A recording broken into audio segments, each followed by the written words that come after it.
say a word of prayer. So, would someone speak up? I'm always ready to pray.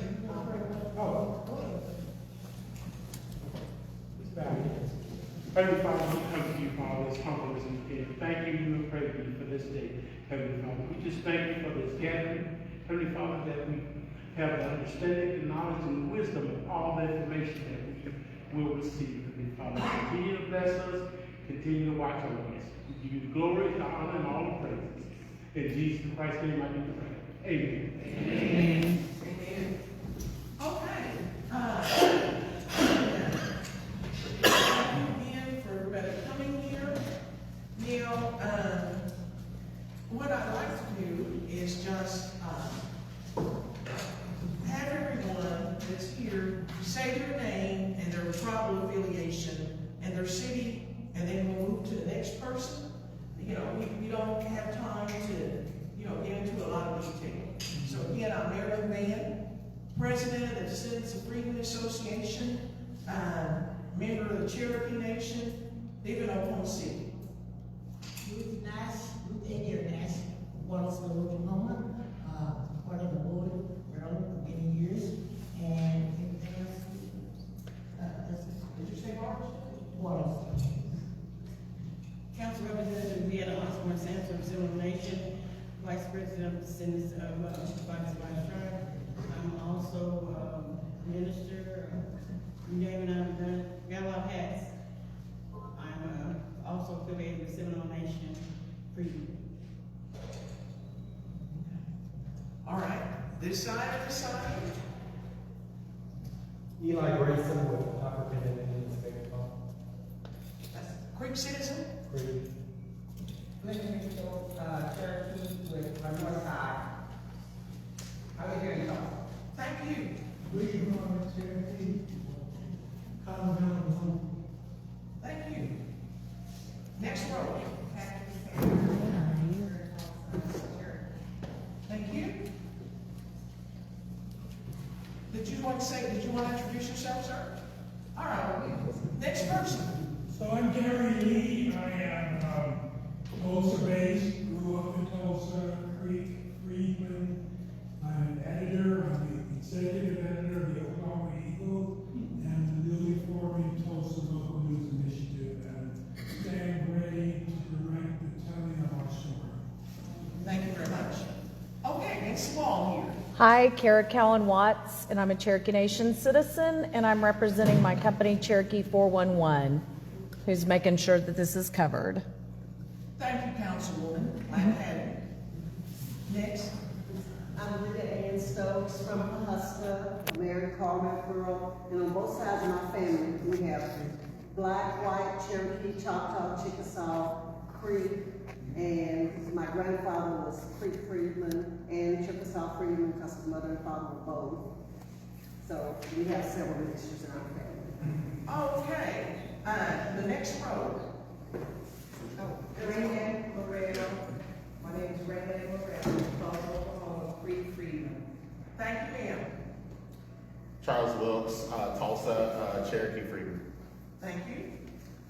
Hi, I'm Sondia Bell, Creek Freedman, but I have a radio show called Show Me How, and I advocate for Creek in Cherokee Freedman.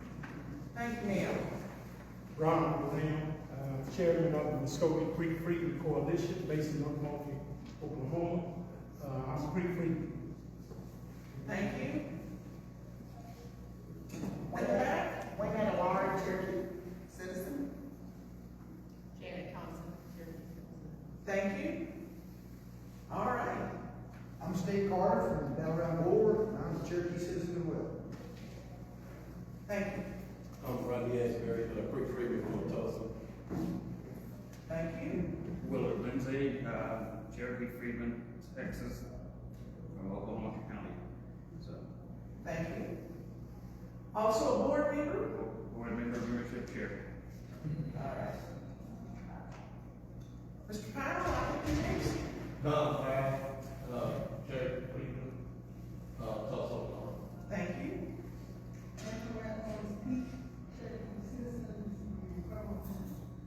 Thank you, ma'am. William Mullen,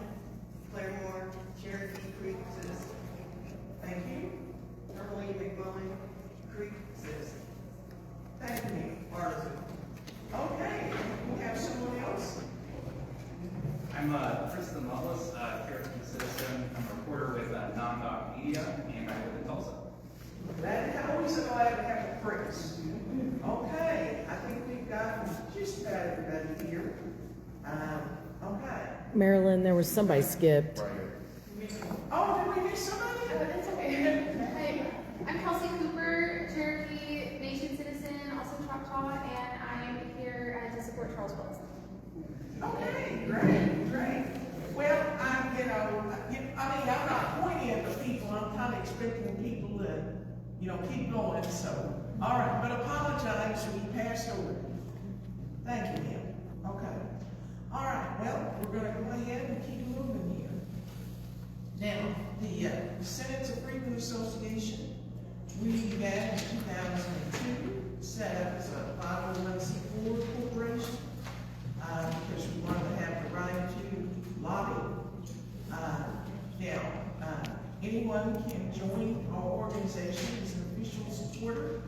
To be a member, you have to provide us some evidence that you have a Freedman ancestor. You can also have a white blood ancestor. That doesn't keep you from being a member status. Now, we do have dues, $40 a year for our annual dues. Now, and that's the same with your member or supporter. We also have another organization, the African Indians of the Civilized Tribes Foundation. That is a 501c3. And this organization did a lot for our legal fees. I'm also the president of that organization there.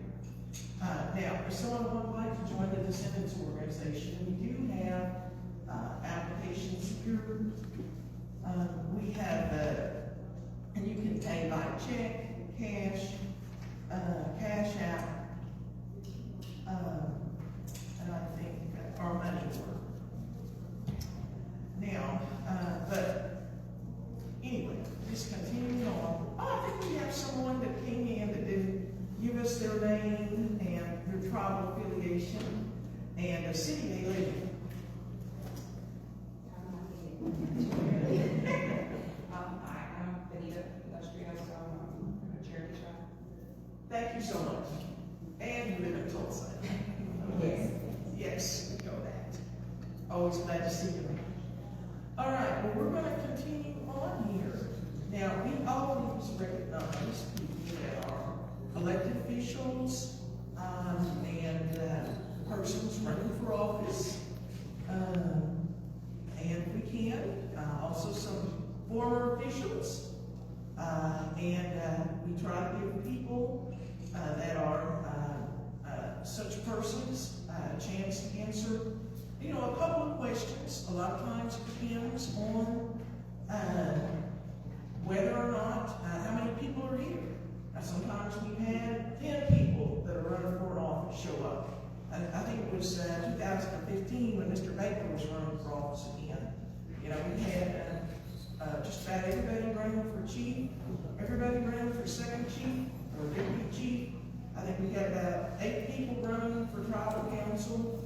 And so, we couldn't spend 10 minutes for everybody to speak and everybody took a lot of questions or anything like that because of the money. But, as I said, we try to give people a chance and also any person that's running for office, they get to pass out their literature.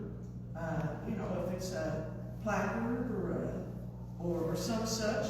And as an organization and as officers, we do not endorse people.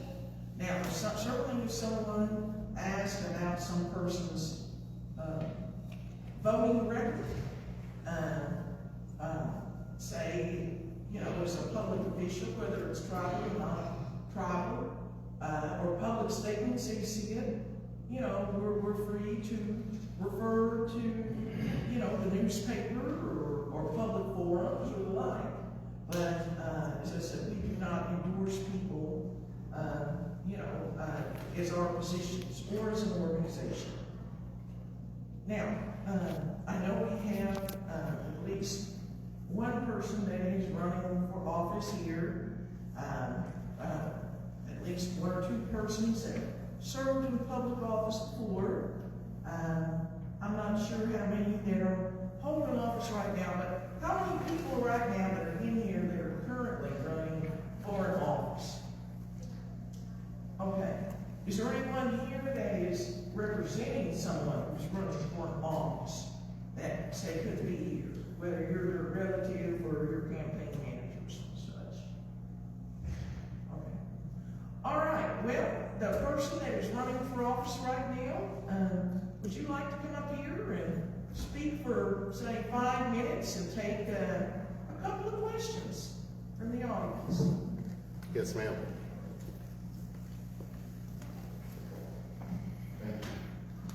Yes, sir. Hello, everybody. My name is Charles Wilkes, and I'm Would you running like for this Cherokee microphone? Nation. I haven't put the clock on yet, so don't worry.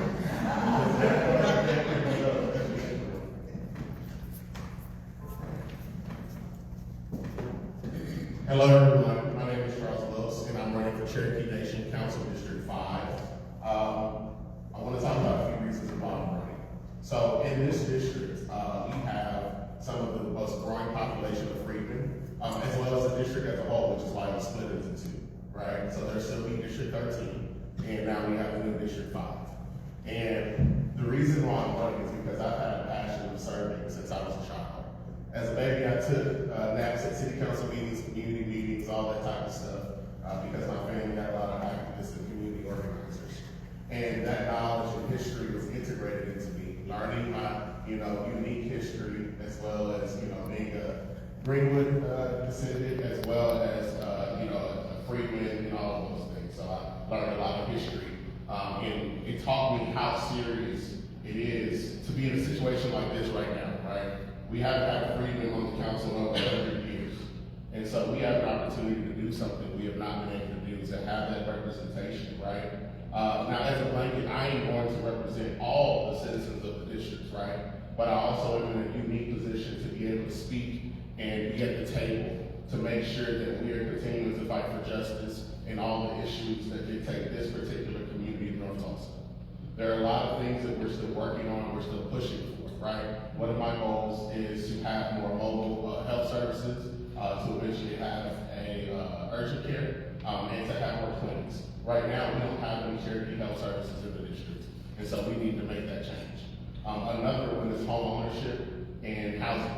And so we have a lot of dilapidated housing, we have a lot of open lots, and we have still this lack of home ownership that we need to have in the district.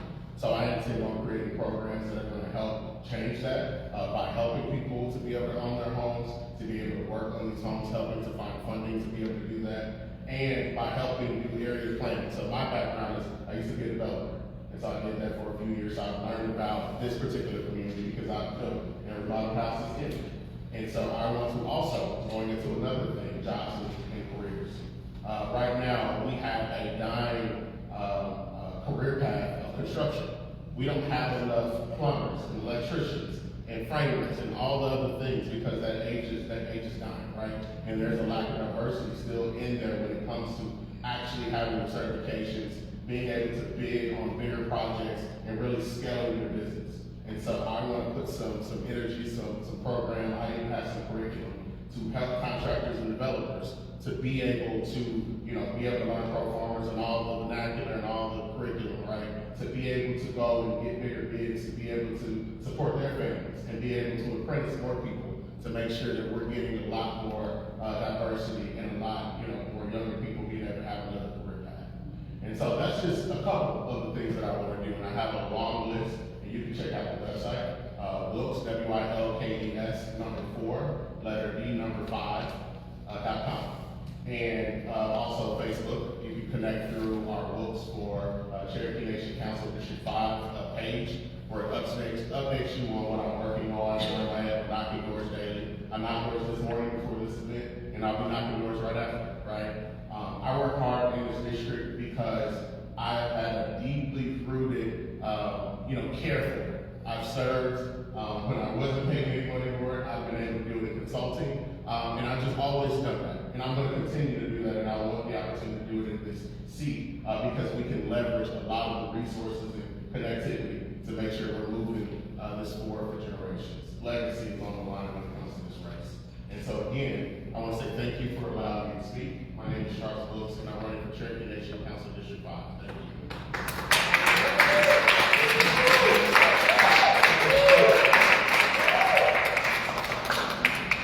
Mr. Wells. Yes. Oh, we didn't say Wells. Well, you didn't even spend your 5 minutes, so let's give Mr. Wells 3 questions. 3 questions.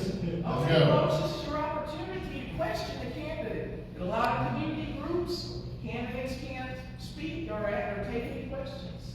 Would you repeat the web address that you gave?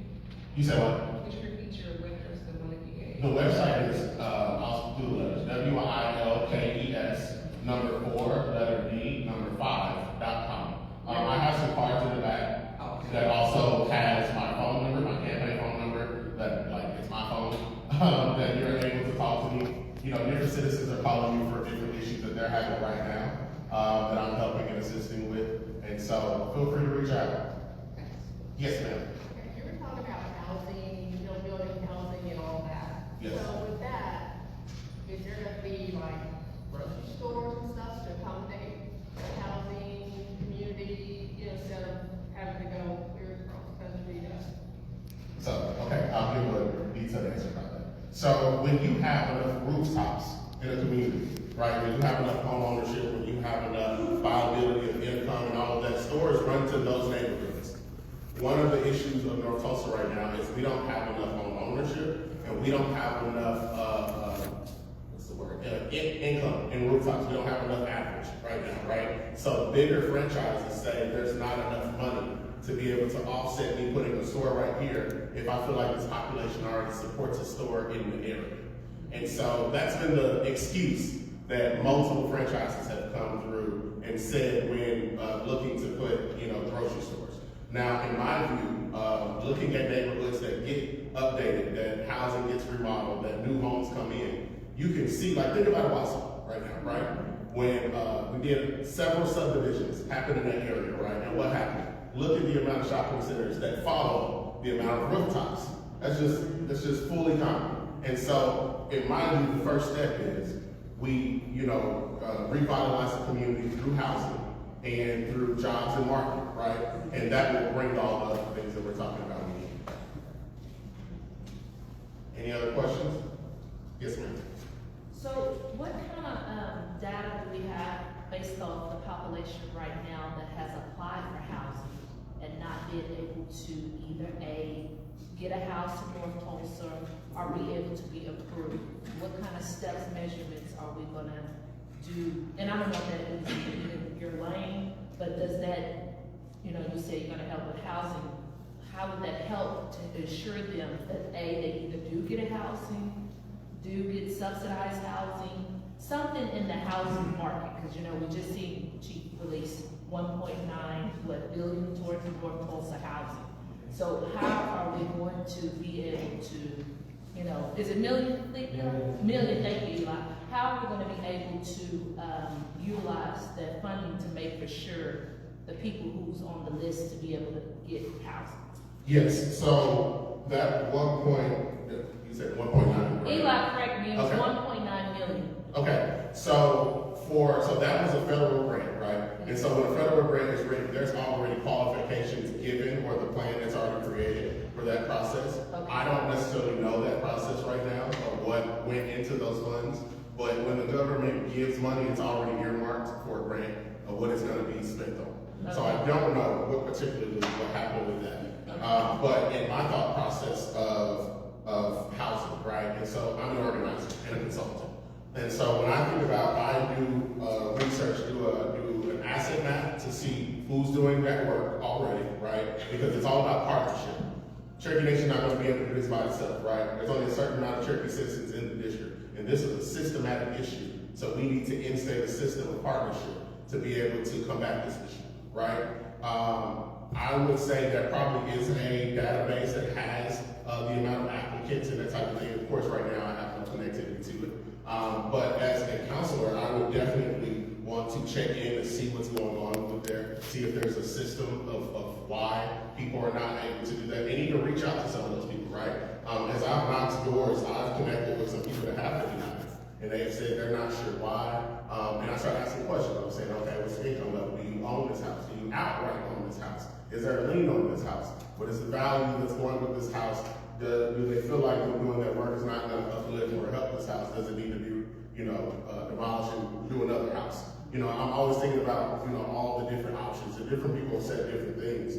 But I think when you deal with an issue like this, you have to kind of social work it, right? Because, there's not just one situation. There's going to be a plethora. And I think by doing these process individual by individual, we'll be able to see patterns of what those issues are, and then we can instate some programs of how do we clear this barrier, how do we clear this issue.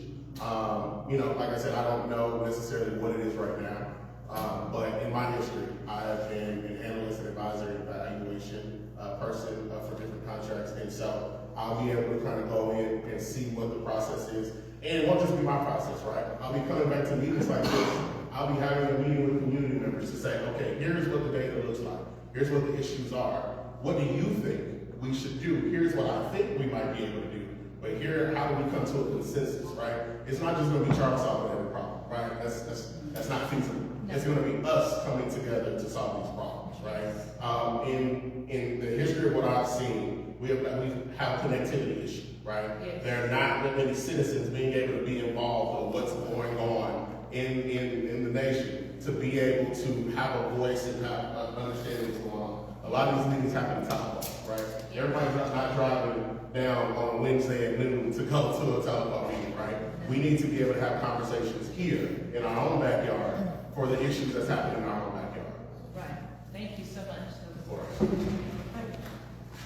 Any other questions? So I've got one. Okay, last question. So I appreciate that you'd be representing all the citizens of the district, but I wonder if in the representation of freedmen, you have an agenda there, or have some key issues that would benefit freedmen that you would be advocating? So there is a Freedmen Council, right, through Cherokee Nation. They've come out with their first report of some of the kind of directional things what they want to look at. I would definitely want to have influence in that, especially because this district has some of the most total freedmen in the entire reservation. And so that would be important to make sure that we're limiting our influence what's going on in that process. I wouldn't say necessarily in the agenda, but I would definitely say it's a part of my platform. And I think it should be a part of the platform, right? Just last month, we had another Black History program, right? That talked about, hey, there are some things we have not done right in this district. There are some things that we're still lacking in this district. There are some things that we're apologizing that's happened in history, right? Because we tell history exactly how it happened, right? And I think I'm in a unique position to be able to influence some of that process, right? It's great that somebody can say, hey, I think your community should do this, right? But I'm from this community. I've grown up in this community. I went to schools in this community, right? My family has been here for generations, right? And so I talk to my family, I talk to my elders, and I ask them what are things that have happened and what has been the steps to get us here, because then we can use those same things of how do we get out of it, right? And so I think it's lending that influence and that historical context that I'll be able to do, and also I'm going to fight, right? We always have to fight for the things that we go for and that we really want, and I've been a fighter my whole life, so I'm definitely going to fight this. Thank you very much.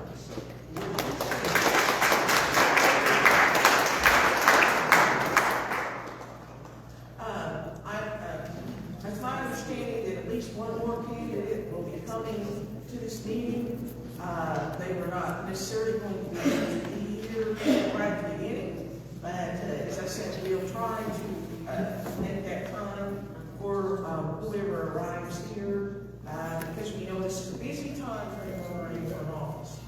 I know we have a couple of folks here that have served in an elected office, and so if they're willing to, I'd like for them to have just a few moments also. Mr. Carter, would you like to come forward? And I know that you have served as a county commissioner and also have, we have run for office until there was that snafu. Would you like to speak 3 minutes and maybe take a couple of questions? We're glad to have you here, just as we were in Oklahoma City a few weeks ago. Ms. Marilyn, I appreciate you inviting me again. Appreciate it. And as Ms. Marilyn said, I was a county commissioner for 16 years over in Savoy County. And believe me, that's a 24/7 job, guys. It's 24/7, 365 days a year.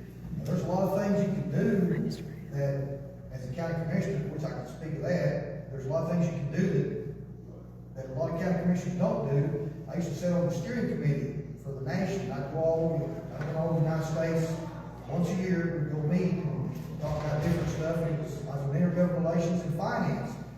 Under intergovernmental relations, I sat with people from different tribes. I sat with people from the Sioux tribe, the Navajo tribe, the Arapaho tribe. We talked about things like that we would want BIA to do in Washington, D.C., or the legislators to do in Washington, D.C., that they could get done. And at that time, we hadn't really got on the ground good in Oklahoma to get our healthcare system going like it should. So on this committee, we sat there and we talked about that. Well, the Navajos and the Arapahoes and those guys, they brought to my attention that there was actually money out there to bring back home for hospitals. So I learned about it and brought it back. And when Bill John Baker got to be the chief, well, he took it by the reins, but took the horse by the reins and led it. And that's why we got, like, the Bill Mankiller Clinic got remodeled, and Redbird Smith got remodeled, and we got the new hospital in Delaware, and we got the new hospital in Delaware. If you haven't seen it, it is a state-of-the-art thing. It's really, you can see it. I mean, it's really something.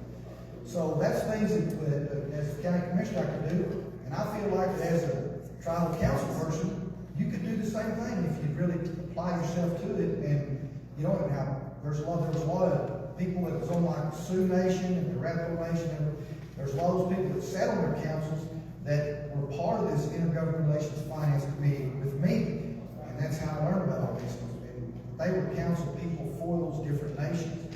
They were really, really good about passing out information like that. So that's how I learned a lot right there on that part right there, brought back home to our people. And that's how we get a lot of things. But that's how you get things brought to your communities, by listening and interacting and doing it. And I know Ms. Merritt, she was in Washington, D.C. for a while, and she had the same experiences. So she can tell you the same thing that I'm telling you, to let you know about all this stuff right here. So, and I did run for tribal council. I was going to run for tribal council and redistricting got me, so I couldn't do that anymore. But anyway, if y'all have a few questions, I'd be glad to try to answer it for you. I guess I told everybody they didn't know. Well, I got a question. Okay, so now county commissioners, you all mostly deal with like roads and bridges. Is that it? And are there some sorts of, I don't know what you call it, projects between the tribes and a particular county? Is that kind of how it works? Well, using federal money, or is it state money, or? Well, I used a lot of federal money.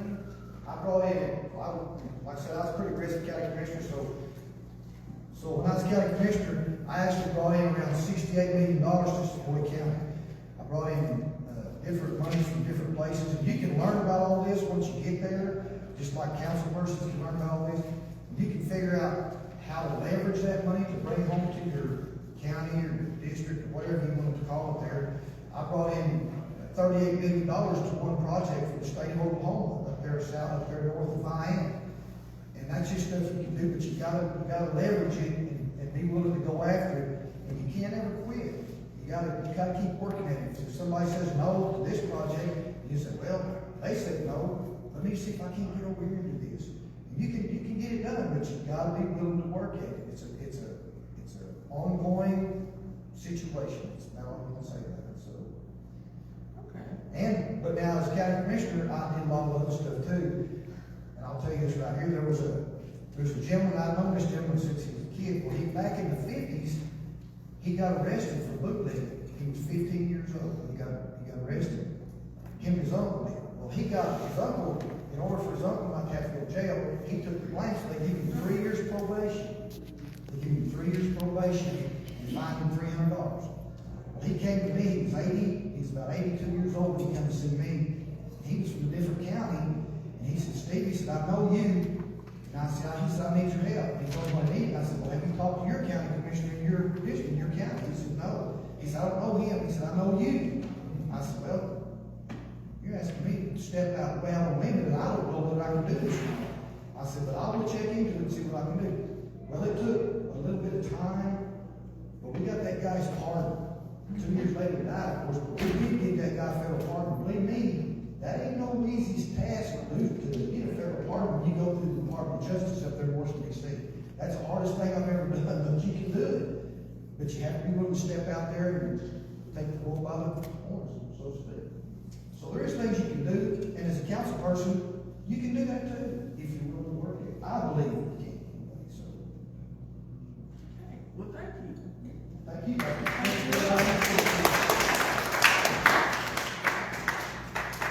Councilwoman Karen Watts, you served on the council for many years. Would you like to speak about 3 minutes?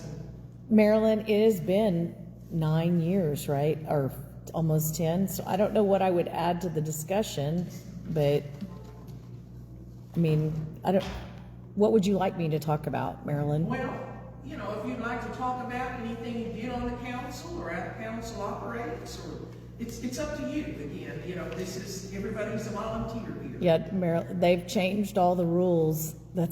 So I don't know that I can answer anything. Okay. But thank you for the opportunity. All right. Well, certainly, ma'am. Certainly. Okay. Well, we'll just continue on with the meeting.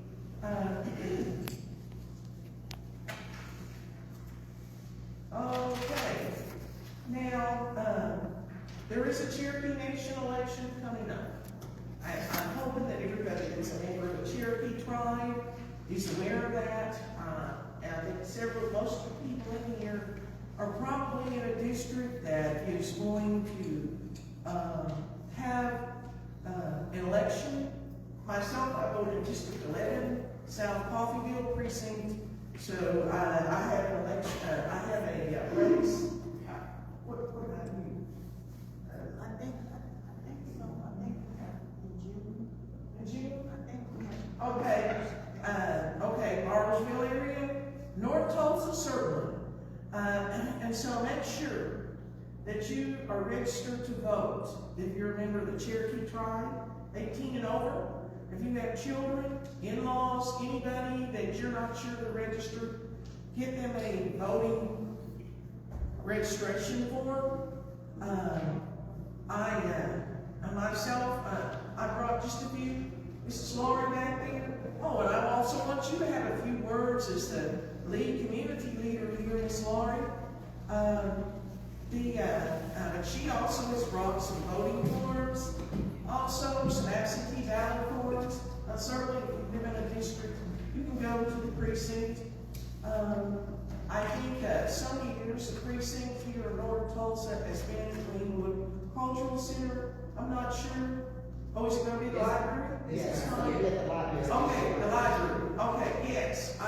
As I said, I want to be sure that these kind of things are clear to the people, because there's been people calling me some years, going to the wrong public place, because it wasn't where it was the year before, and some people were able to get to the poll and some of them couldn't.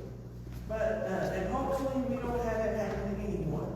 There's also absentee, as I said, ballot request forms, just a few here, more in the back, and so both Miss Laurie or myself can take your forms. I have a fax machine. I can fax your form on this weekend or Monday.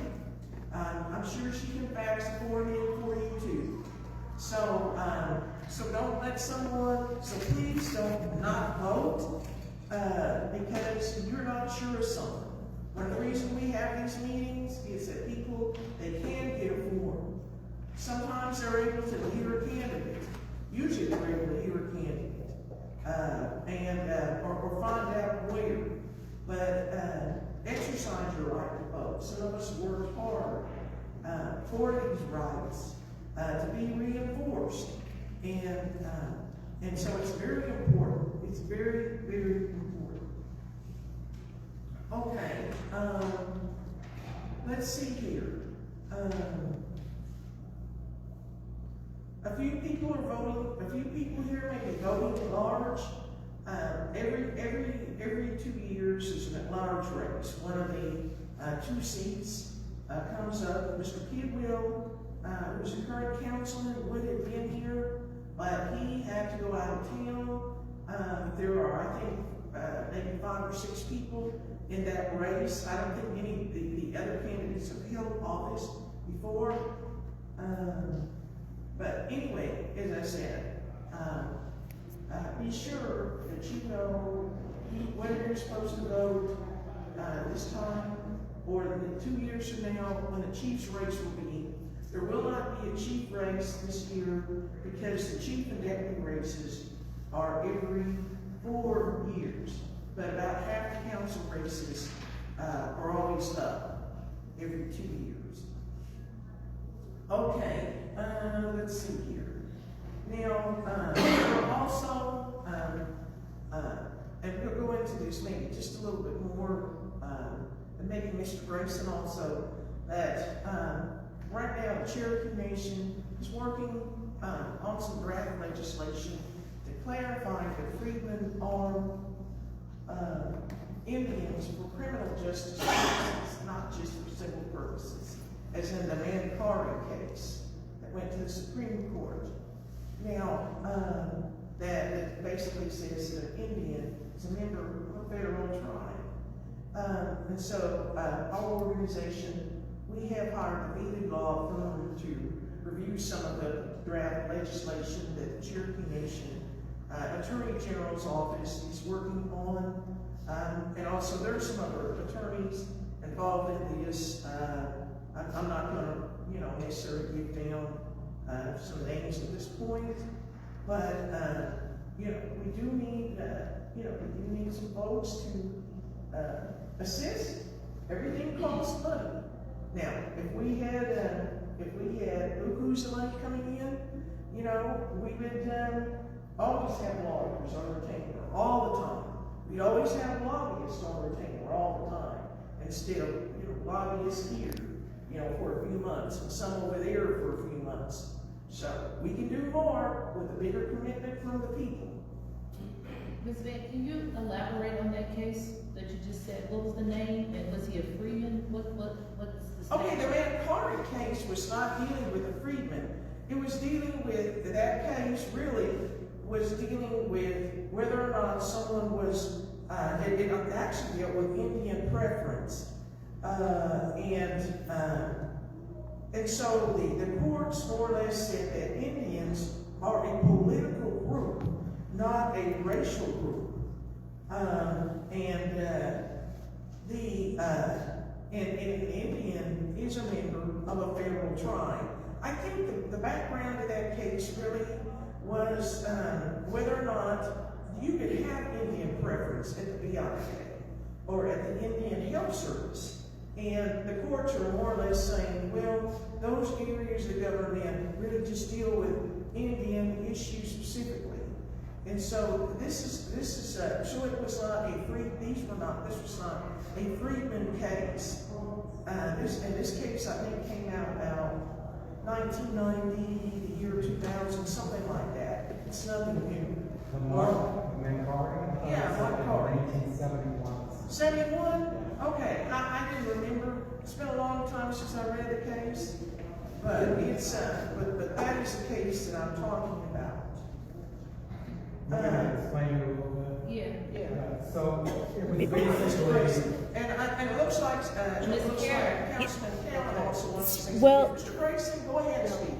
Okay, so basically you had someone in the Department of Interior was complaining that Indians were being promoted.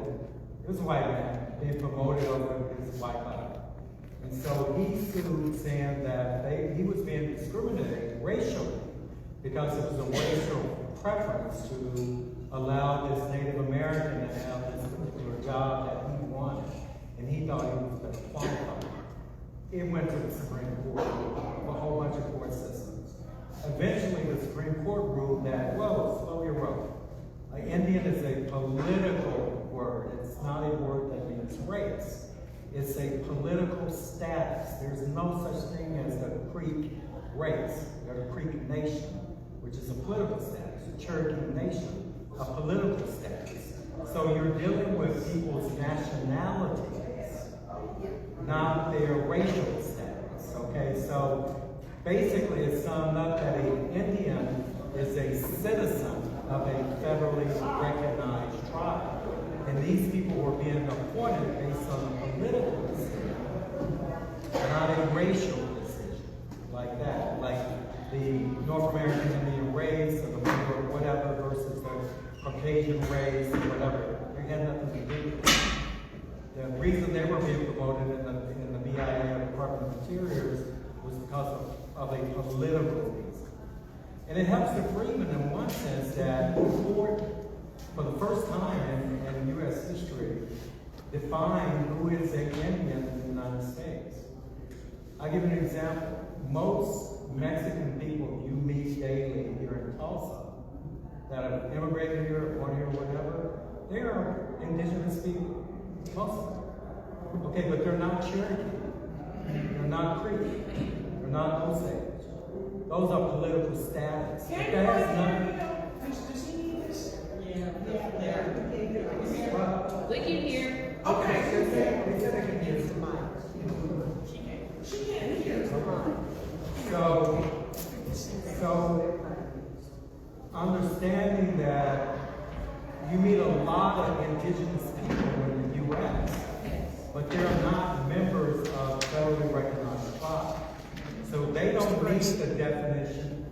They don't meet the definition of Indian status as the federal government sees it, which the federal government sees an Indian person as a political status, a Cherokee national. Matter of fact, So how do Cherokee Freedmen meet that political status? you're a citizen of a federally recognized tribe, and you are Indian. Not if they say your blood quantum is used. Yeah, but that's what we're dealing with. That's what we really do. Yeah, but the court has already determined that any person who's a citizen of a federally recognized tribe, right, Governor is a Indian, right? He's a Cherokee, he's a Indian. But he's But about that blood. has nothing to do with it. That has nothing to do with it. It does when it comes to court of law. It does. No, I'm telling you what the Supreme Court says, which is the court of law. An Indian is a citizen of a federally recognized tribe. If the freedmen are citizens of a federally recognized tribe, the Cherokee or the Seminole, though we classify within ourselves these different statuses and stuff, legally you're Indian, as the Supreme Court sees it. So, Okay, so why do we have, like, even today, I even have examples of cases where Cherokee Freedmen is trying to use what you ladies and gentlemen said, but in the courts, there's a case that says we need a better attorney. we can't. You're talking about criminal cases. We're talking about criminal, yeah. So this is one of the reasons why this issue that's going on where the freedmen have had to hire attorneys to make sure language deals with the Major Crimes Act cases. And I know we're skipping ahead, but basically what the state is saying, because the freedmen are adopted citizens, they are quoting a case that happened in 1848 before the Civil War, when black folks were still enslaved by the Cherokees. But they're quoting something that happened between a intermarried white woman and an Indian man. And they were all, both the defendant and the dead person, they were all intermarried white citizens. Yeah, well, anyway, one of them died, committed murder, blah, blah, blah. And basically, they were saying they couldn't be prosecuted by the Cherokee court because they were adopted and they were not technically legal Indians. Now, this is long before 1971 plea. Okay, so the other thing with this is that it dealt with a white lady okay? Not a black person who had treaty rights in 1866. And so for the state to use and even compare a intermarried adopted white person to someone who had been enslaved and made free and given treaty rights.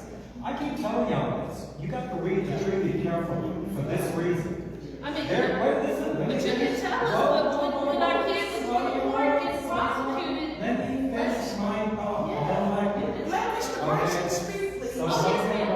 Okay? So you have to read the treaty for this reason. There's only one particular class of people that's even mentioned in the treaties for protection. No one else is but the freedmen. Now, when the treaty is speaking, it's speaking between a government and a government. And then all of a sudden, within the treaty, it brings out one group of people. And those are people of African descent and enslaved other tribes. They're the ones that were given the rights. You know, so for them to ignore the Treaty of 1866 and then go back to a case that happened 20 years prior and say that the freedmen have no standing under McGirt, to me, is a bad excuse that both sides are using. But nonetheless, this is where we're at, and this is where what needs to be fixed and clarified in Congress. So, anyway. Thank you. We're going to let Councilwoman, or former Councilwoman Cowan, also have a few words here. No, Marilyn, I just had a question. So you guys... I thought that you were going to speak. I'm not an attorney, remember, I'm an engineer. I know, so just I like don't, me. Come on. So I don't have anything to add to the legal discussion. I just had a question to clarify. Oh, I'm fine. Thank you. I just had a question. So you guys are advocating to become criminally under our jurisdiction? Is that what you're saying? Okay. I'm trying to understand. Let me clarify just a little bit. That's why I was asking for clarification from what I understood. Thank you, ma'am. Thank you. In the olden days, this wasn't even an issue. Back before Oklahoma statehood, if you committed a crime and you were a member of the Cherokee Nation, unless you were an adopted white, who of course also had U.S. citizenship. None of the freedmen, none of the Cherokees by blood, none of the adopted Shawnees, nobody had a dual citizenship except for the white people. Everybody had that, so everybody else was under Cherokee Nation jurisdiction. Nobody was arguing about that. If you committed a crime, there you were. Okay, so then later things changed. Currently, there are judges in the state courts that are saying, oh, well, freedmen are not Indians because you don't have CDIB card. Maybe not even realizing that there were no CDIB cards until, I don't even know, 1950, 1960. Although, there were people that had blood quantum, but there were not cards issued until a certain point in time. And even, of course, before the Dawes rolls, people might say someone was full blood or mixed blood, but it was the Dawes Commission that came in and assigned these blood quantums. You look at the 1880 census, there was no blood degrees that the Cherokee Nation had. You look at the Creek rolls, back in 1857, back in 1832, there's no blood degrees that are down there. If there had never been allotments, there wouldn't be any blood degrees at all, because the blood degrees only dealt with land allotments. They were never supposed to deal with anything else. But basically, that is what the courts and various state attorney generals are saying, that freedmen are only subject to the state jurisdiction. That is not necessarily that's not what the Cherokee Nation is saying. But that is what the state courts are saying. So the Cherokee Nation is criminally prosecuting freedmen citizens? No. Yes. No. I'm victim of one. Yes. Okay, so the issue right now. Because the Katuas just said that, I just did an interview. Yes, That's sir. what I'm trying to understand. 5 marshals at my house, so yes, they are. Yes, they are. But you're not a Cherokee Freedman. My husband is, my spouse is. Okay, so. And they came after him. Well, that's actually different from what's happening. Okay, what people are calling me, Princess Michael Hill, okay, that lives in Okmulgee. Okay, that's your cousin, Michael This case is Hill. right here. So Okmulgee would be Muskogee Creek Nation, though. Yeah, and Muskogee Creek Nation, yeah, the city or the state prosecuted him. He didn't come under, the Creek Nation did not prosecute him. Well, how they put it in this case was, he was trying to use the fact that he was Cherokee Freedmen, but the state said, okay, we can't prosecute you because you don't have a degree of blood. So this case was dismissed by the state of Oklahoma on that measurements of him being a freedman. Now, your question, Cherokee is charging Cherokee freedom, no matter what your blood quantum is. They are prosecuting Cherokee Freedmen because I am one of them, Eli. So you can turn around. Are you Cherokee Freedman? My spouse is one of them. Oh, you're saying mine. I keep saying my spouse is one of them. My spouse is You're one of talking them. about your spouse. But this person in this case, which I'll pass around to everybody, he was a Cherokee Freedman, and the state could not prosecute him because he was a freeman. Now, the Cherokee in Tahlequah are prosecuting Cherokee Freedmen. Okay. Thank you. And I'll pass this around. Okay, so but that basically is the situation. Is that the state courts are taking that position, and so when we are saying that no, the state courts should not have, do not legally have jurisdiction over freedmen any more than they do over someone else living in the jurisdiction of 5 tribes. Mr. Graham, did you have something to Yes, say? please. What is so problematic, Merle, is that some of these tribes are stating that these freedmen are not citizens because they don't have a blood quantum. That is the problem. Even the people within the tribes are saying that. Because I went to 2 universities, and that's what they were telling me, some of the folks. The people that, and this is at College of Law, they were saying, well, Mr. Graham, they're saying people of the Cherokee, the Creeks, Choctaw, Chickasaw, Seminole. That is what is so problematic right there. They're stating, well, they're not Indian by blood. You don't have the blood quantum. And that's why even the courts are taking this further than it should take this. Okay, this should cease immediately, but it's not. Now, how will we go to resolve this? There's only 2 ways to resolve any kind of an issue. Either you use the federal courts, or you use the legal process and go to Congress, or both. And so that is where we are right now. Yes, ma'am. Okay, first of all, you have to look at it also on a case-by-case basis. It should not be that way, but that is what's going on. Yes. It's not necessarily a by blood or a freedman situation. It is a case-by-case situation. And I agree, something needs to be done. I say the first thing it is, I'm a Cherokee citizen. I am not a freedman. That's right. I was never a slave. My daddy and mama was not a slave. I am a Cherokee citizen. According to Chuck Hoskins, I am a Cherokee citizen. I am not a freedman. And until we start recognizing what we are and start standing up to say we're not freedmen. We understand where the term came from. We understand why it's being used. But I find it insulting because I understand that it is another way to discriminate against people of color. And I have had situations come up where they have said, oh, well, you do not have a degree of blood.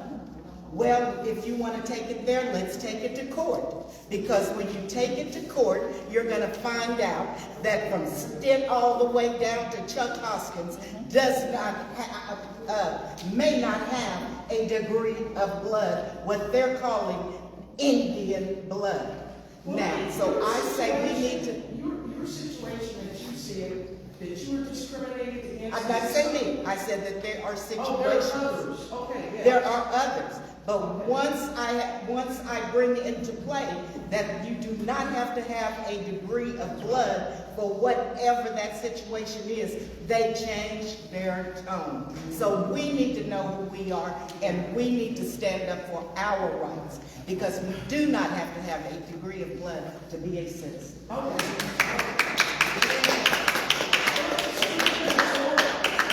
There were no degrees of blood, again, when the 1866 treaty was signed. There were no degrees of blood when the Shawnees and the United States, the Cherokee Nation, brought a assignment agreement for the Shawnee to have Cherokee citizenship, or when the Delaware either, or when those Creeks became Cherokee citizens back in the 1820s. There was nothing about any degrees of blood that said that if a Creek lived on this side of the river, and I think this is back when the tribe was in Alabama, that if you were on this side of the river, you could have Creek citizenship, or on there, Cherokee citizenship. I'd have to go back and look at it again. But as I said, you know, all of this only came out because of allotments. Right, absolutely. So, we are trying to do something. Now, a couple of things here. Now, Mr. Bealey has, who does have a case going in courts. I believe it's in the federal court right now, dealing with a Seminole freedman. What is the man's name? Philip Barkis. Mr. Barkis, who was a band chief. Band chief from the Joseph Barkis Band of Seminole Nation. Okay. But he's also looking for a Cherokee Freedmen litigant. Now, I know a couple of years ago, there were a lot more closer to when the McGurk case came out. There were a lot of people that were reaching out to me because they or their family members were having criminal justice issues. I think a lot of people have just said, well, we're giving up now and we're not going to fight. But if you have a relative, a cousin, an in-law that maybe might have some sort of a case, and again, it has to be a case within the 5 tribes, preferably a case within the Cherokee Nation jurisdiction. The person has to be a member of the Cherokee Nation, Cherokee Freedmen, descent. You know, maybe that's a case that can be worked with. Let me know, and I'll put you in, or your family member in touch with Mr. Bealey. So yeah, we are trying to do something. We're not just sitting down. But these things take time. Between the time that the Van case was filed in 2003 and the Nash and Van case was won in 2017, that was almost 20 years. A lot of things happened. A lot of changes. A lot of new parties. And, you know, things take time. It mentions something we want. The freedmen still have to deal with the Stigler Act. Stigler Act amendments. Also, when they amended the Stigler Act, I think about 2018, it could have been worded that any person, an Eagles enrollee, descendant, could own restricted land. But instead it said Cherokee by blood, or not by blood descendant. I talked to someone in a congressman's office who was a member of the Creek Nation, before they voted on this bill, and he said, well, we don't want adopted whites to own restricted land. Well, in the all 5 tribes, I don't know how many, I feel there's less than 100 adopted whites. We didn't have any. Okay, well, I mean, I know at the time of the Dawes deal, there was about 6 people, you know, old folks, probably married to Creeks. But I know personally know probably about 10 people that are descendants of adopted whites that are still completely white, that are in the Cherokee tribe. There's probably 40, 50 people in the tribe total. I can't say about the Choctaws or Chickasaws. I think they allow people on the by blood rolls that are adopted whites to register.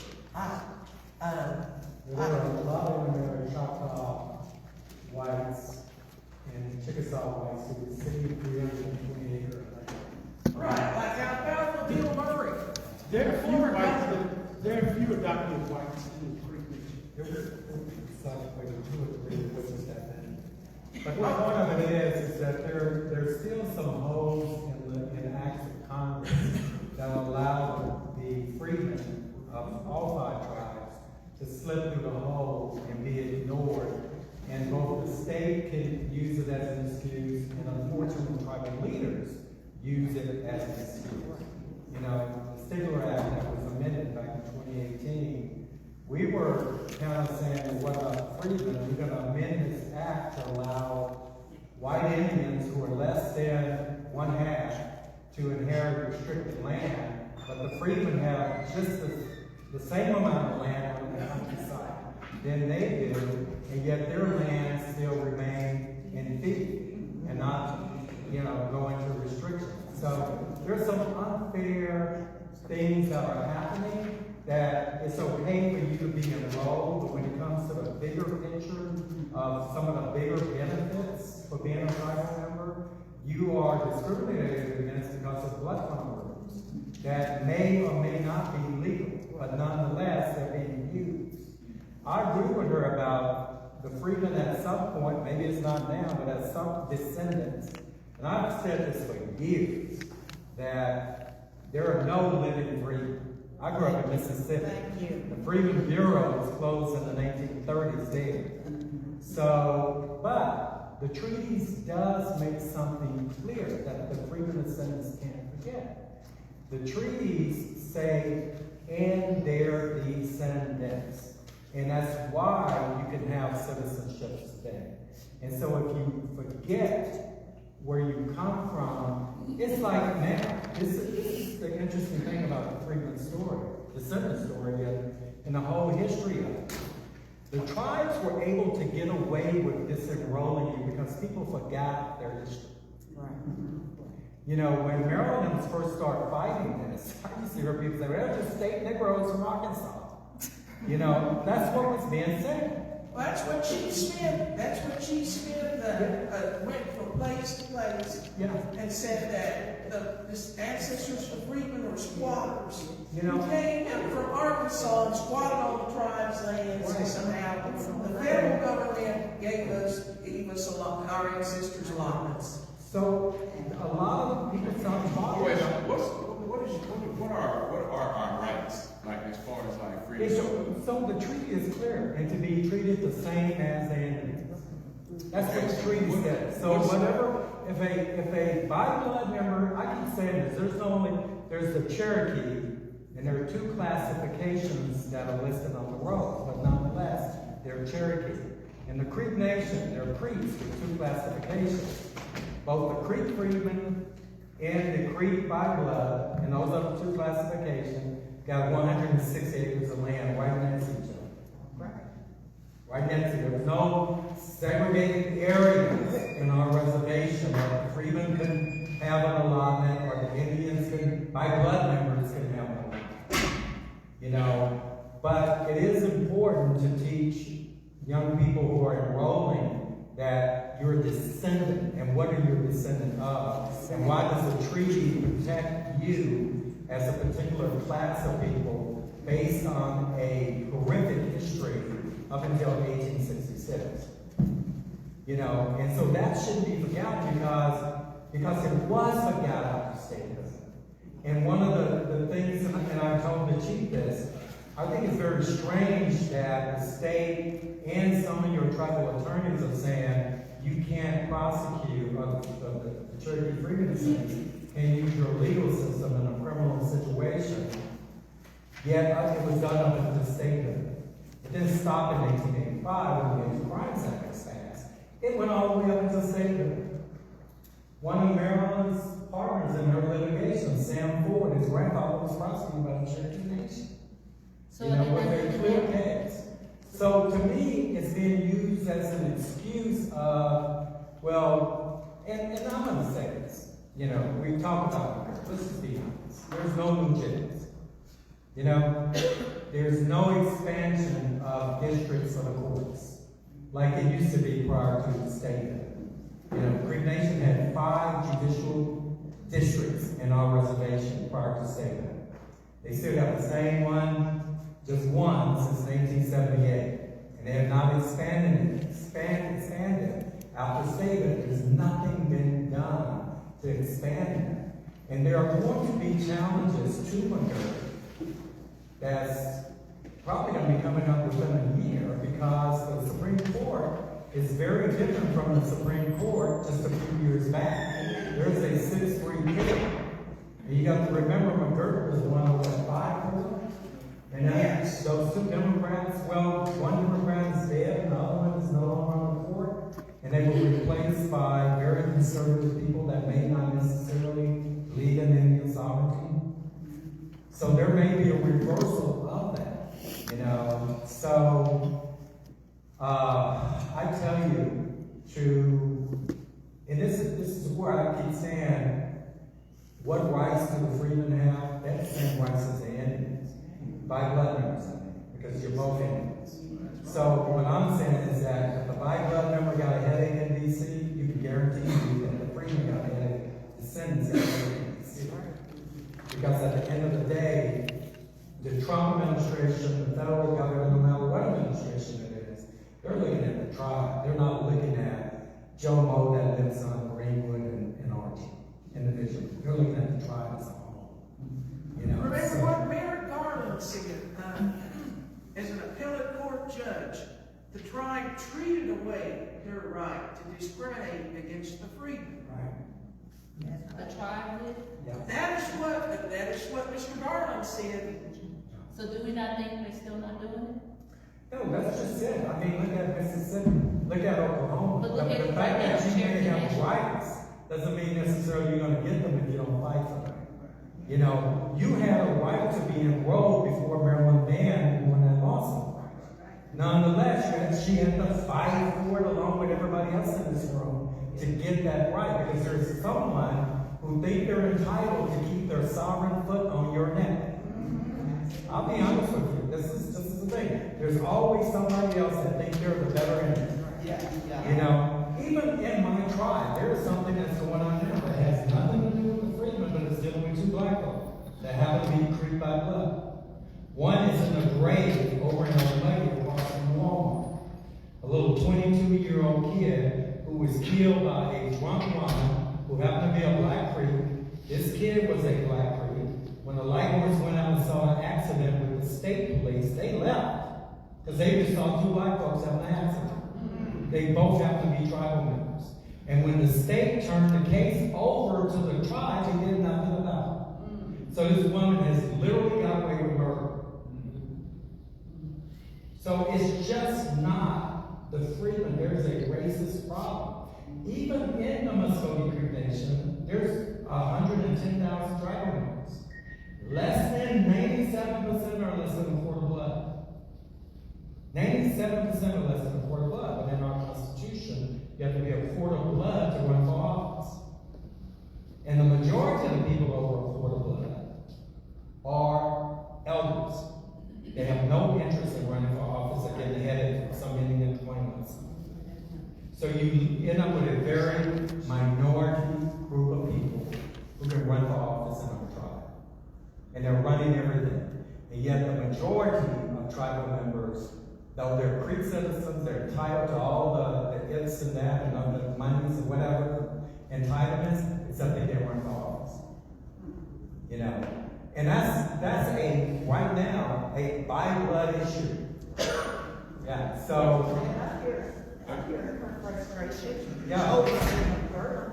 But now, just hold on just a second. I hear your frustration. Now imagine if you were someone going to a medical facility, wanting services, and getting the same treatment. It is no different.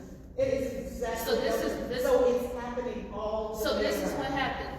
A Cherokee Nation Freedmen person went to go get some medical assistance while he was getting his house remodeled. My spouse remodels his house. He got black mold in his house while being a Cherokee Freedman with the oxygen tank hooked up to him, trying to breathe. My spouse reached out to the chief and all the other people within the housing department about this Cherokee Freedman and says, look, we gotta fix this mold in this man's house. Didn't get to fix it, so guess what? He gets arrested for standing up for you, or whoever else. He gets arrested for standing up for you because he dies. He died last year. But he gets arrested for saying, I had enough. If we're gonna be on this road as a freeman, and you claiming you're giving us benefits as a freeman, then help us. You're not on the road because you are free. You're on the road But, because you are in wait a minute, folks, let me explain something. What you're describing happens to the Bible. Yeah. And I agree, but right now how we're listed, I agree with you. But we gotta claim how we're listed. Okay, so who we fight that with? I'm gonna say this.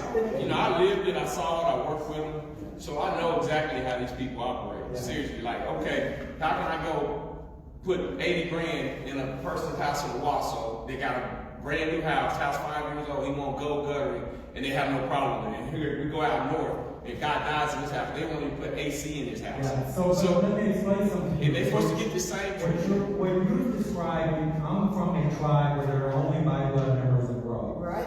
And that happens every day, all day, to other tribal members. Where there are particular tribal members who get the cracker, and there are other tribal members that's been waiting in line for 20 years. So I know Creek families that have gotten 5 Nahasa houses in their family.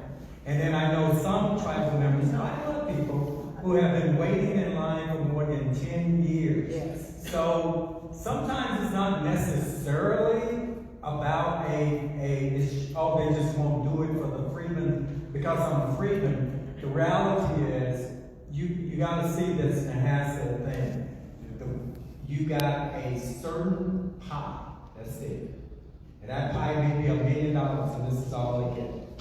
You got a certain group of people who control the tribes. And I guarantee you, whether they praise Jesus all day or not, they're going to take care of their own clan and their family first. Well, I'll tell you what they're doing. I'll tell you how they're using North Tulsa.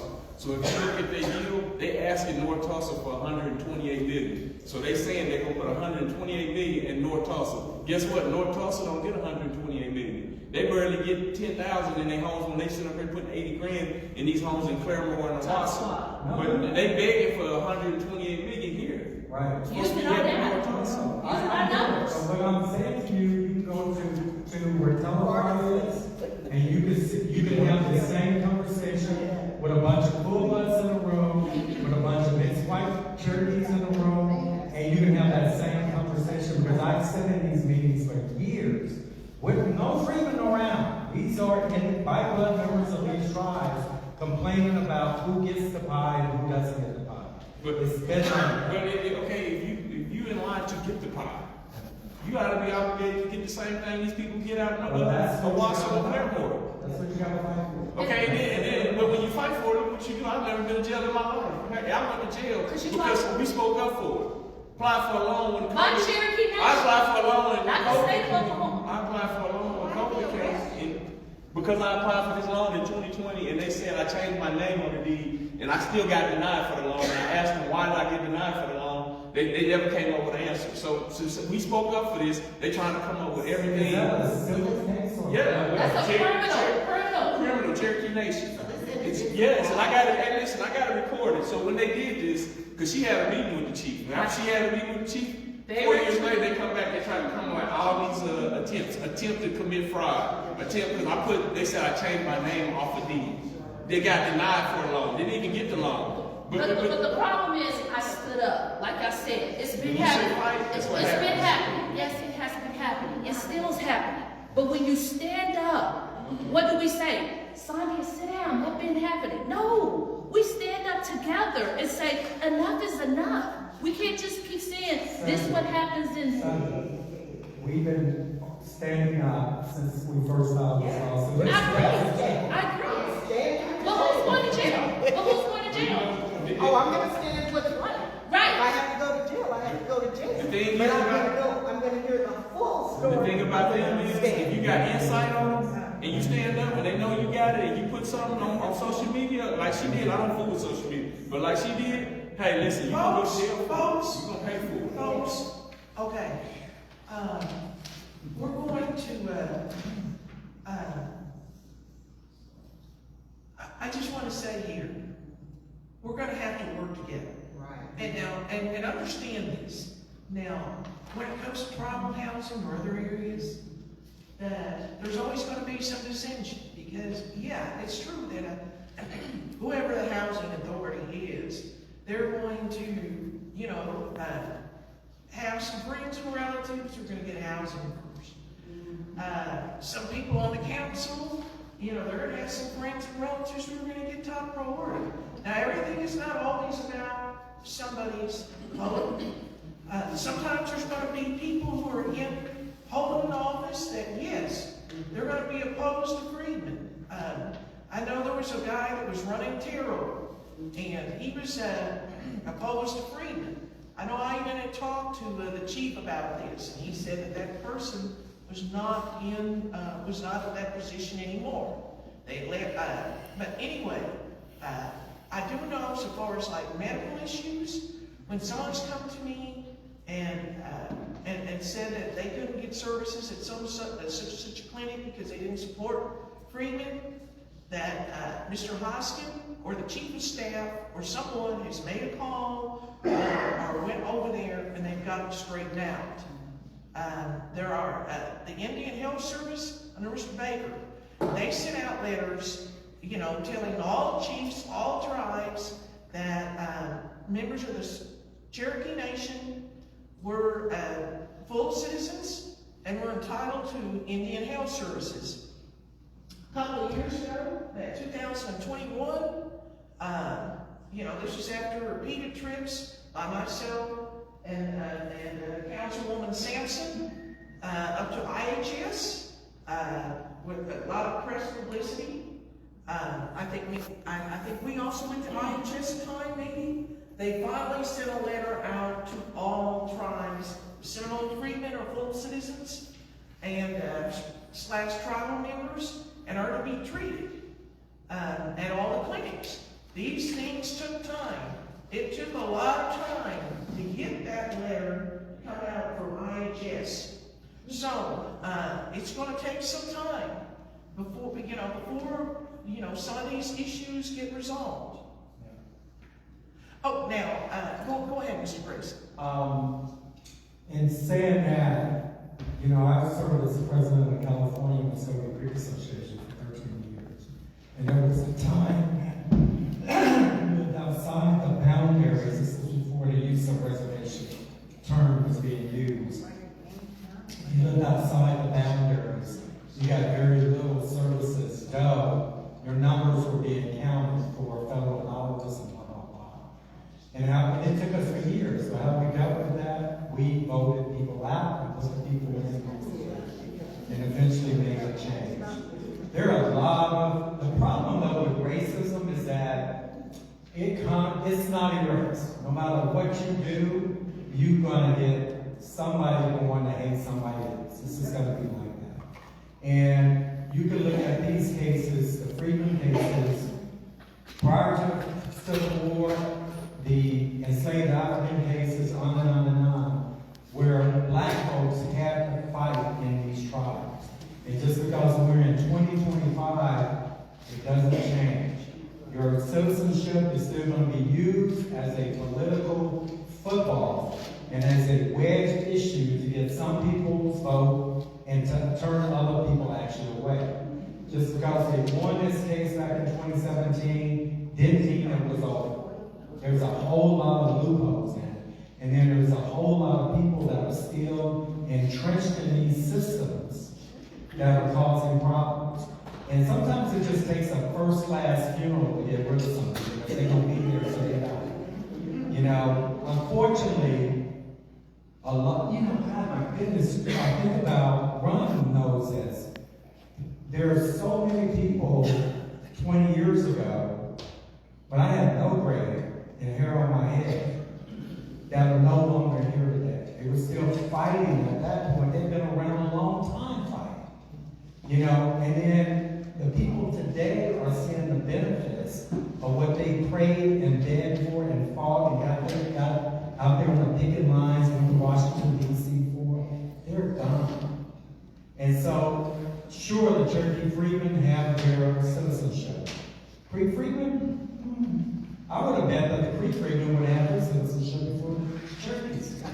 Because the Cherokees were, when we were fighting this, some of the stuff was so vengeful and hateful that was being said that I thought, oh my God, we'll never get over this lump. And the majority of the tribe were white people.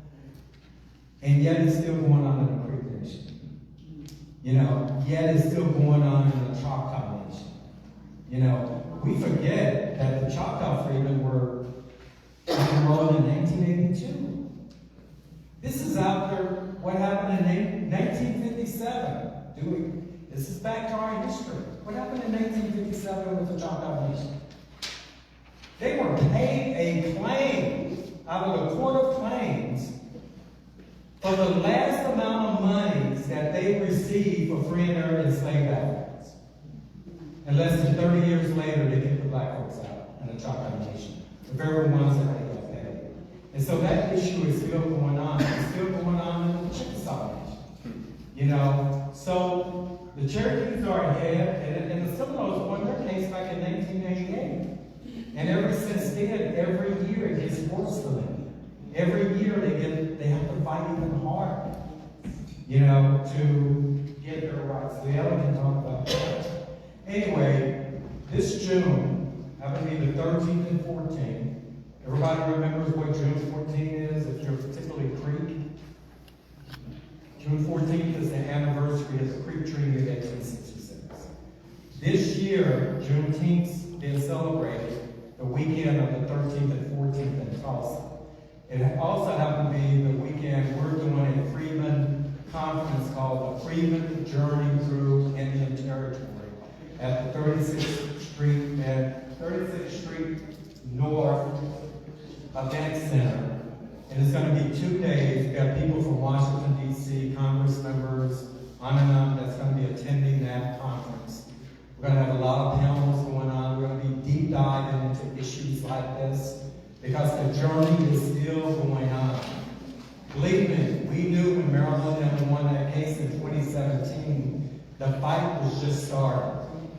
And you can guarantee your grandkids are going to be having this fight, just like people who are your great-grandparents said about you guys, yeah, you were not even born. And you're going to still have to fight for your rights.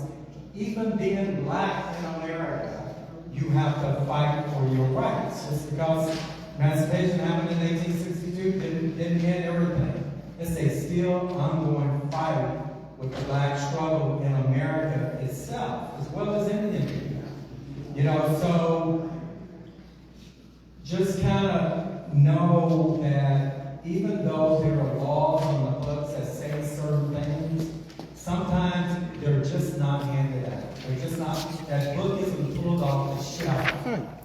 You got to go get it yourself. And you may have to beat up some people pulling it off the shelf. You know, that's just reality that we live in today, you know. I will say, just an observation from being with her for the early days and stuff, I've seen this, and it's all about elections. I've seen the Cherokee Nation step up to the plate on a number of things, you know, but there are still some things that's got to still be stepped up to. And harmony, Let me just mention here, we're going to have Ms. Sampson. Ms. Sampson's going to walk around, please, and help us out. If you need a receipt, we'll give it to you. So, one of the attorneys that they're hiring, two of the attorneys actually, groups they're hiring, they're thinking about, I took up the bill for the other one. These things aren't expensive at all, you know? And so, little by little, every time we hear these issues come up, or we see them as a problem, we try to figure out how we're gonna fix it, and really not have to spend money on it. At the end of the day, you're dealing with Washington, D.C. They're the only ones that's gonna force the issue to fix anything, you know? So, we're all frustrated. We're all, how many Creek Freedmen descendants are there? Yeah. What about Chickasaw and Choctaw? Yeah. So, those issues are still going on. Those fights are still happening. And they're taking place. The Creek, we're on, I guess, we can talk about that. There are 2 legal cases going on. One is in the tribal court and one is in the federal court. In the Creek Nation, for example, this is back to we have the rights. The Creek Freedmen won their case in the district court, which is the lower court. It was appealed to the Creek Nation Supreme Court. And then all of a sudden, the court was stacked with new judges. It tried to be stacked with new judges. And there's a lawsuit that even stopped that before it's even heard in the Supreme Court. The other part of that is there's a case in the federal courts that's going on in Wisconsin. So that's going on. But with the Choctaw and Chickasaw Freedmen, there's still nothing going on. And there needs to be someone to be willing to mortgage one of their houses, something. Because the attorneys aren't doing this free. I'll tell you something, Maryland don't like talking about this, but I've said all the time. When John Beatty took that case, that brother had at least $500,000 to $1 million in billables that were not paid to him. And he took that case. You know, so he was really being paid a penny to a dollar, but he still kept fighting. And with the Choctaw and Chickasaw Freedmen, it's the same thing. You're going to have to find a law firm that's willing to fight your case and not look at it as a billable issue. You know, because the bottom line is the Freedmen descendants, most of them, don't have money to fight these cases. And those who do have the money, it's hard to pull it out of their pocket. I say this. There are a lot of prominent Cherokee Freedmen descendants, prominent with money. And we did not see them at these meetings that went on for 15 years, giving a dime. But as soon as that case was won, they were the first one to wave the citizenship card. Yeah. I think about all the homes that I could have bought in LA, and I didn't have a dog in that fight at all. I'm free. But I would send her checks when she needed them. You know? So the bottom line is these things cost money. These issues that are popping up dealing with Cherokee Freedmen descendants. You may have to find collaboration with Cherokee by blood member that's going through the same thing. And there's a whole lot of them, you know, that are going through the same thing. I know it in the Creek Nation. There's a whole lot of people in line for housing. There's a whole lot of people who walk out of those Creek hospitals complaining that, why did my cousin die from a stomach ache? You know, and yet the cousin of somebody else got sent to St. Francis. There's a lot of that where you have a common fight, but you got to talk. You know, and it can't be, it's just me that's having the problem. There's a whole lot of us with the problem. You know, I've been living in this reservation since 2013. You know, and the most I've gotten from the Creek Nation is an email. Yeah, oh yeah, you make too much money. Nonetheless, why? Yeah, I'm entitled to the services that should be provided. Did you apply? You know, I beg for everything. Okay. Yeah, no, if they don't stick it out there, I'm gonna ask them. And I get denied a lot. Not a lot, but nonetheless, I have a right to ask. Yeah. You know, so, but I also let people know, particularly, I have a radio show called African and Indian Stable Talk. Each Tuesday at 1 o'clock, we talk about all these issues from had the different people on to talk about these different issues. You know, at the end of the day, with Cherokee Freedmen descendants, there's still a lot of donut holes. There's still a lot of them.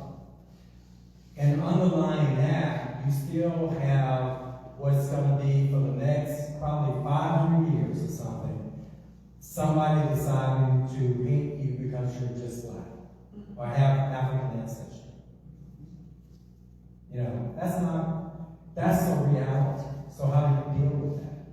But not everything you'd be surprised about, though it may be coming across as a racial thing, you could see another Indian going through the same thing. You just don't know about it. So be open-minded that some of the same problems you're having, other people are having too. You got to come together and talk about it instead of fighting over the crumbs that those in power actually leave you.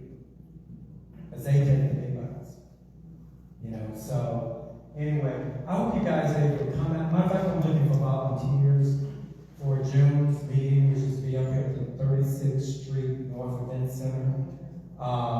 We got the whole building for 2 days. We're going to have different panels on different issues, including the McGirt thing this Saturday. I have my own position about McGirt. I think the whole thing that... Will that be a lawyer's panel? There'll be a lawyer's panel with that, and hopefully it's going to be members of Congress. A panel on that, what can we get done, because there's a lot of stuff where freedom people are actually, descendants, are actually being discriminated against, you know. Some of the stuff, I got to admit, we can do better ourselves. There's two black histories that run in Oklahoma. You have the state black history, state blacks. What I mean by that are black folks from Arkansas, Tennessee, Georgia, whatever. They talk about the 21 Race Massacre history in Greenwood, and they don't bring anything up about the Freedmen. You know, as if the Freedmen were never around. And then a lot of their story is misinformation. Yeah. You know, when the Freedmen descendants actually challenged their narrative that O.W. Gurley bought 40 acres during a time when that was the Cherokee Nation, and white folks couldn't buy it. I didn't know Southern Black man from Arkansas. It didn't make no sense. So I even said, I'll put up $1,000 if you could find a deed for 40 acres in North Tulsa. I'll buy it for $1,000. The reason it was I never spent $1,000 because it didn't exist. So what you found out is actually a more interesting story. You find a Cherokee Indian woman named Mary Turley, who received partial allotment where Greenwood and Archer, not where Grand Archer is, where Mount Vernon Church is, Vernon A&M Church, north, that's her allotment. When you get into Greenwood and Archer, south of the highway, you're in the Free Nation. That was actually part of the Town Site Act of 1902, where 652 acres were taken from the Creek Nation to establish the town of Tulsa. Greenwood and Archer was right there, and then this nonsense about Greenwood being named after the Choctaw chief in Mississippi named Greenwood IV, when it was the two Arkansas brothers from Greenwood, Arkansas, Gus and Dave Patton, who actually just named it after their town. But we challenged it, and then it became an issue where we don't want to talk about that history.